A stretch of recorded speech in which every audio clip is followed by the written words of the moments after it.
নরসিংদীতে অবৈধ বালু মহলের ড্রেজার থেকে ভ্রাম্যমাণ আদালতকে লক্ষ্য করে গুলি ছোড়ার অভিযোগ উঠেছে। বৃহস্পতিবার দুপুর 1:30টার দিকে রায়পুরা উপজেলায় মেঘনা নদীতে অভিযানের সময় এই ঘটনা ঘটে।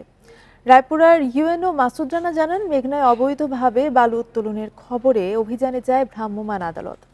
এ সময় অবৈধভাবে বালু উত্তোলনের দায়ে একটি ড্রেজার জব্দ এবং 2 জনকে আটক করে এবং 10 লাখ টাকা অর্থদণ্ড দেওয়া হয়। পরে পাশের আরেকটি বালু মহলে অভিযানে গেলে গুলি ছোড়ে দুর্বৃত্তরা। এ সময় পর্যাপ্ত ফোর্স না থাকায় অভিযান বাদ দিয়ে ফিরে আসে ভ্রাম্যমাণ আদালত। এ ঘটনায় আইনি ব্যবস্থা নেওয়া হবে বলে জানিয়েছেন উপজেলা নির্বাহী কর্মকর্তা।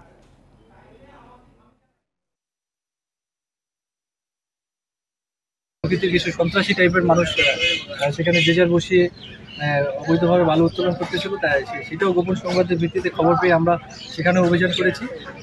সেখানে অভিযানকালে আমাদের মোবাইল কোর টিম সেখানে পৌঁছানোর আগেই তারা গুলিবর্ষণ শুরু করে দিয়ে। তো এর প্রেক্ষিতে আমরা সেখান থেকে আমাদের কাছে যেহেতু পর্যাপ্ত সংখ্যক ফোর্স ছিল না, সেই জন্য আমরা সেখান থেকে চলে আসি।